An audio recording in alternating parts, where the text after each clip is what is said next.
Okay, good morning, one and all. Happy Friday. Um, we are 20 minutes away from the North American jobs data with the US non farm payrolls as the main focus. We also have Canadian jobs data as well to end off the first full week of the year. Hope everyone's having a good start to the year so far. And what we'll do is we'll just have a snapshot at the instruments, the popular instruments, looking at silver, gold, oil, US 30, 100, 500. We can look at euro dollar, we'll look at the Dixie. So let's get into that. Right, so we'll move across to here and we will look at, we'll use Oanda for our analysis. And first of all, we'll look at silver.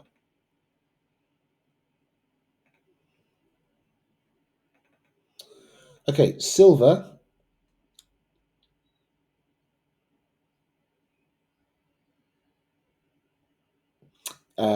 is inside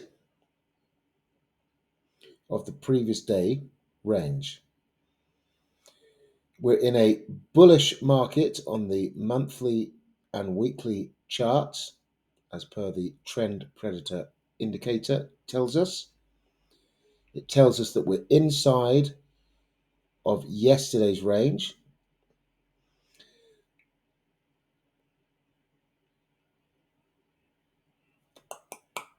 And we're breaking up on the 8-hour chart. We're above the Asian highs, in other words. But we've come back inside of the early London high, the 4-hour chart, which is bearish.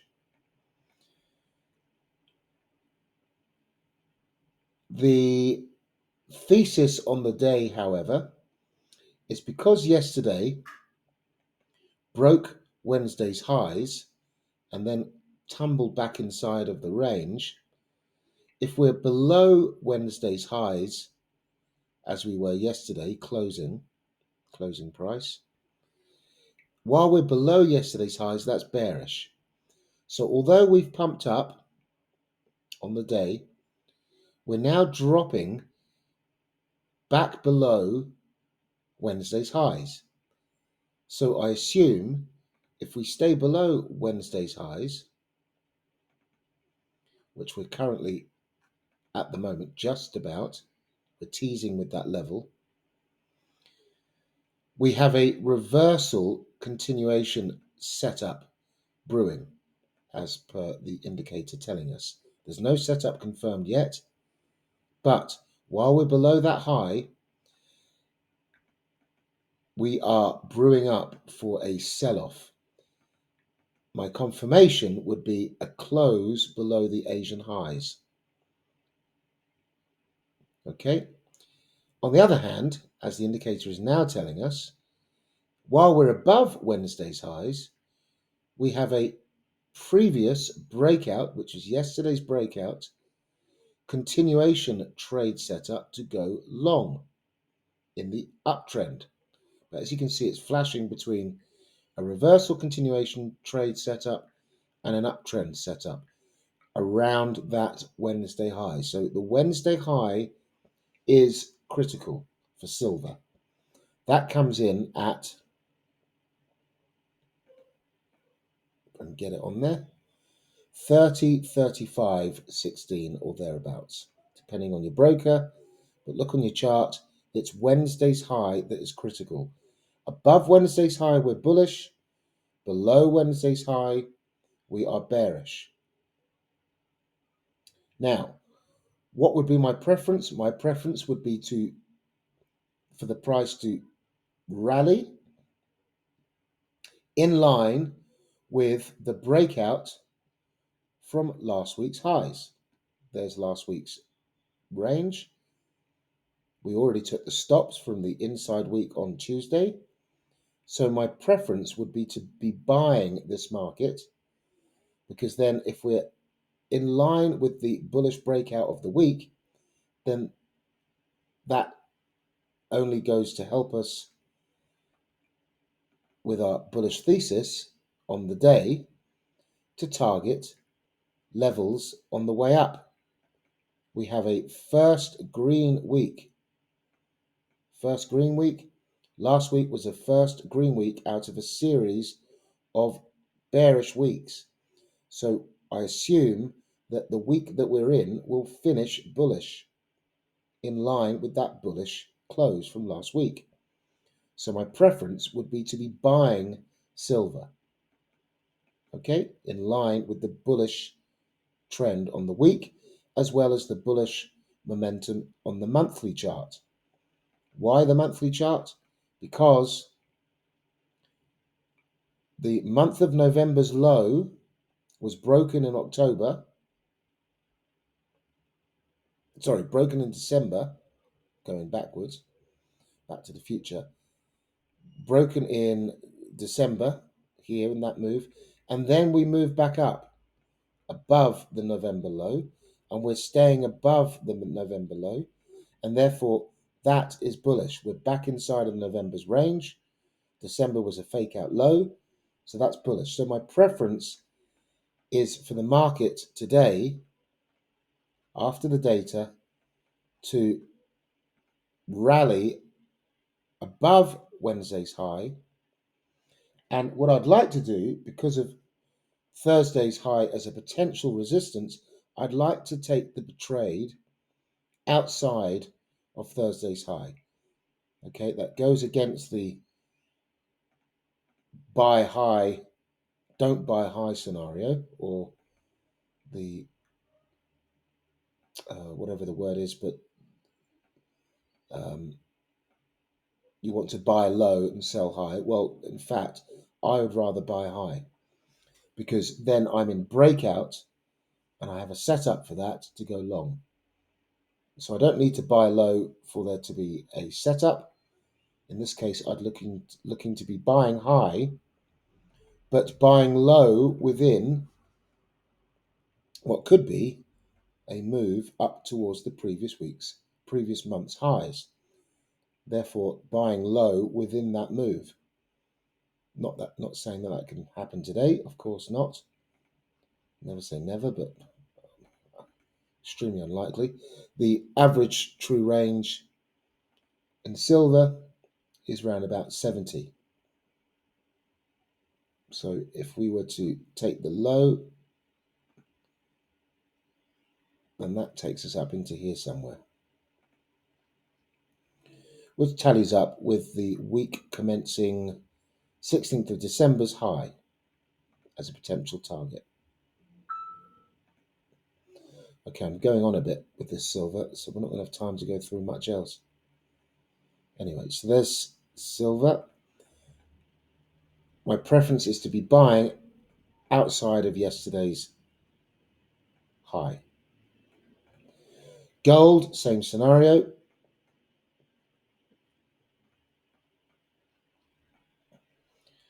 First green week, took out the stops of the previous week.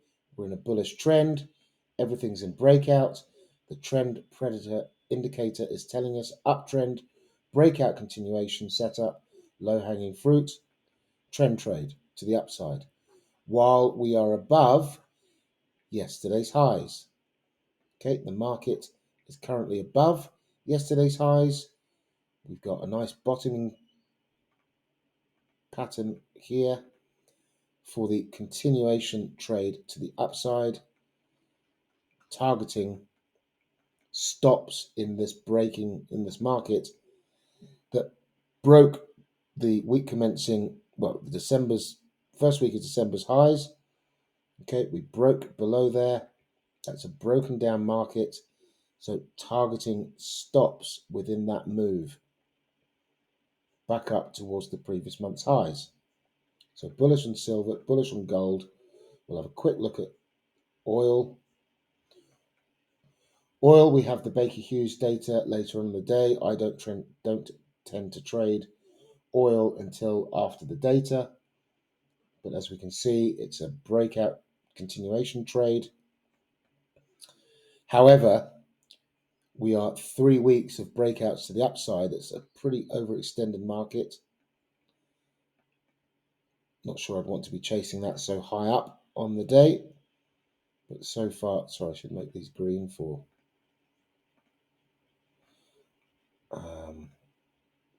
okay. So oil is very high up.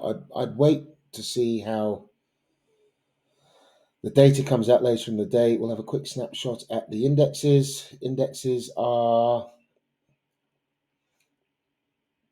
fake out low on the day.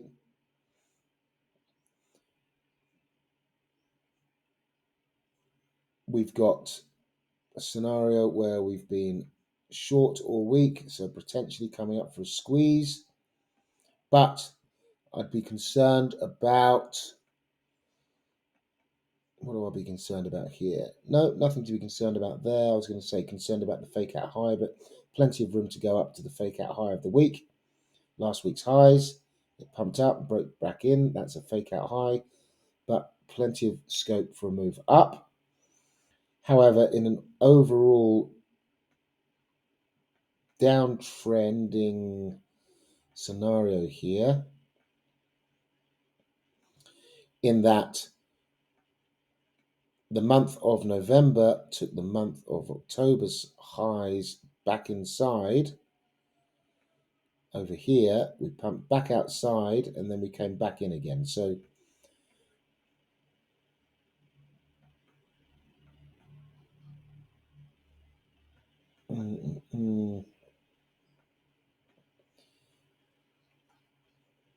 yeah, a bit cautious about that.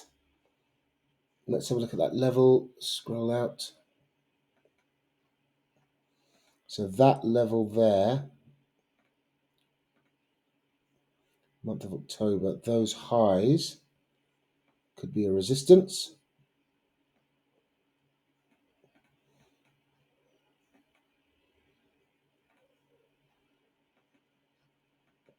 But plenty of room to get up to those.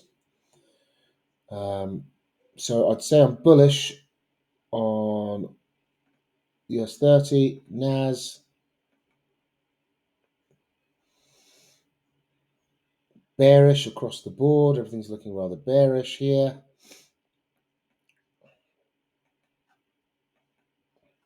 We're back inside. We've taken the stops both below and above yesterday's inside day, which is interesting. So probably want to skip NAS unless we break back below the low or the high of the inside day. Bullish above, bearish below. So I'm saying I'm neutral on that for the moment. Although I'd rather be shorting it in line with the bearish scenario. I'm going to say I'm bearish below the inside day lows. And on the S&P, I expect it to be rather similar. We've taken the stops. Yes, so I'm looking for a short back inside of the Asian highs. We've got this peak formation low, which is a bit concerning. So again, I'd need to be back below the, well, either taking a short into the peak formation low and being quick to exit in anticipation of that being support, or waiting for it to break down, pull back and continue lower. So I'm saying I'm bearish there. Okay, so I'll leave it there as we're coming up to the data. I hope that was insightful. Of course, anything there that I've said is not written in stone. That's just the current bias at the time of looking at the market. The data can come out, completely ruin everything that I've just talked about, which it often does. I like to wait for the data to settle down and see how the land lies thereafter. My trading window is not until much later on in the day, 10 a.m. New York, which allows for all of this to settle down. It allows for the Wall Street Open to open, show its hand, and then take a directional momentum move from 10 a.m. onwards. Okay, good luck.